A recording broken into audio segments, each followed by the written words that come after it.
आज के इस वीडियो में हम व्हाट एंड व्हाई डेमोक्रेसी के लास्ट टॉपिक के बारे में जानेंगे, जो यह बताता है कि डेमोक्रेसी का ब्रॉडर मीनिंग क्या है, माने कि लोकतंत्र का बृहत्तर में अर्थ क्या है। इसको जानने के पहले हम यह समझने का प्रयास करते हैं कि एक्चुअल में ब्रॉडर या बृहत्तर का मीनिंग क्या होता है। तो देखिए, ये एक एडजेक्टिव है जो ब्रॉड और बृहद से बने हैं, और ब्रॉड और बृहद का हम यूज करते हैं बहुत ज़्यादा या बहुत बड़े के सेंस में। जैसे हम ये कह सकते हैं कि we sell a broad range of product, means हम बहुत तरह के प्रोडक्ट बेचते हैं, या बृहद स्तर पे काम चल रहा है, जिसका मतलब बहुत बड़े स्तर पे काम चल रहा है।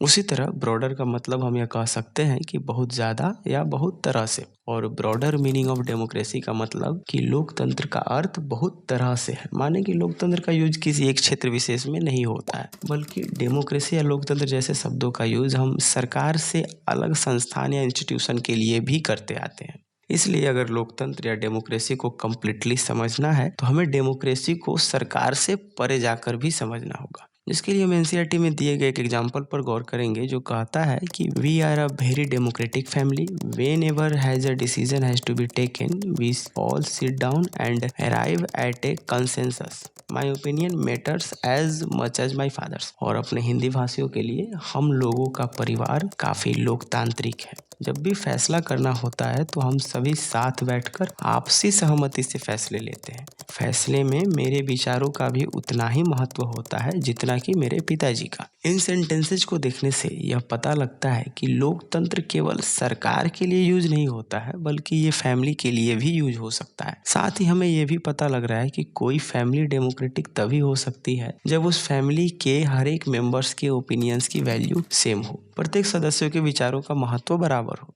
दूसरे शब्दों में कहें तो डेमोक्रेसी वो जिसमें लिए गए फैसले डेमोक्रेटिक तरीके से लिए गए हों। और डेमोक्रेटिक फैसले का मतलब क्या होता है? मतलब कि जो बहुत शक्तिशाली ना हो उनका भी किसी फैसले में उतना ही महत्व होना जितना कि किसी बहुत शक्तिशाली बॉडी का।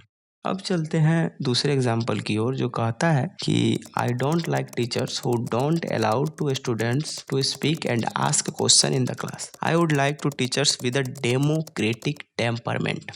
हिंदी में मुझे वो शिक्षक नापसंद है जो कक्षा में छात्रों को सवाल पूछने या बोलने की इजाज़त नहीं देते हैं। मैं तो ऐसा शिक्षक पसंद करूंगी जो लोकतांत्रिक मानसिकता का हो। पिछला सेंटेंस ने हमें यह बताया कि डेमोक्रेटिक केवल एक गवर्नमेंट नहीं बल्कि एक फैमिली भी हो सकती है, और ये सेंटेंस हमें बताना चाह रहा है कि टेम्परमेंट यानी कि मानसिकता भी डेमोक्रेटिक यानी कि लोकतांत्रिक हो सकती है, जिसके लिए शर्त ये है कि हर एक व्यक्ति को अपने सुपीरियर से, या यूं कहें कि अपने शासक या रूलर से क्वेश्चन पूछने की स्वतंत्रता होनी चाहिए। और इस तरह के अधिकार जो बॉडी दे रही है वो बॉडी एक डेमोक्रेटिक बॉडी कहला सकती है।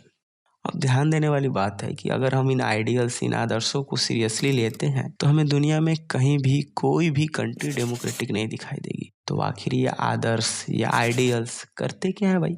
ये हमें बार बार याद दिलाते हैं, हमें जांचने और परखने का कौशल देते हैं कि हमारी जो अभी की लोकतांत्रिक व्यवस्था है, जो प्रेजेंट का डेमोक्रेटिक सिस्टम है, उसके क्या वीकनेसेस हैं और उसमें और बेहतर क्या किया जा सकता है। दूसरे शब्दों में कहें तो ये आइडियल्स हमें अच्छे लोकतंत्र और मिनिमल लोकतंत्र यानी कि काम चलाऊ डेमोक्रेसी में क्या अंतर होता है ये समझने में हेल्प करते हैं। इस पूरे चैप्टर को पढ़ने से हमें यह पता चला कि किसी भी देश को डेमोक्रेटिक होने के लिए एक मिनिमम रिक्वायरमेंट क्या है, जिसको वो पूरा कर दे तो अपने आप को डेमोक्रेटिक कंट्री कह सकती है। ये याद रखने वाली बात है कि इस चैप्टर में दिए गए फीचर्स किसी भी डेमोक्रेटिक गवर्नमेंट के लिए न्यूनतम शर्त का काम करती है, मिनिमम रिक्वायरमेंट है। इन फीचर्स के लिंक हमने डिस्क्रिप्शन में डाल दिए हैं, अगर आप चाहें तो वो भी देख सकते हैं और डेमोक्रेसी के मिनिमम रिक्वायरमेंट्स के बारे में जान सकते हैं। एक बात और है कि लोकतांत्रिक शासन का अर्थ होता है लोगों का शासन, लेकिन ये ज्यादा जनसंख्या होने की वजह से संभव नहीं है, इसलिए उनकी जगह उनके द्वारा चुने गए रिप्रेजेंटेटिव शासन करते हैं। लेकिन अगर इन रिप्रेजेंटेटिव्स की जनसंख्या भी ज़्यादा हो जाती है तब इन रिप्रेजेंटेटिव्स के द्वारा चुना गया व्यक्ति गवर्नमेंट को फॉर्म करता है। मोटे मोटे अर्थ में कहें तो डेमोक्रेटिक गवर्नमेंट में कंट्री का फ्यूचर गवर्नमेंट से ज़्यादा लोगों के हाथ में होता है। इसी के साथ हम इस अध्याय का समापन करते हैं, और अगर आपको किसी तरह का इस चैप्टर से रिलेटेड कोई डाउट है तो हमें कमेंट में बताएं, हम आपके डाउट्स को क्लियर करने का भरसक प्रयास करेंगे। Thank you.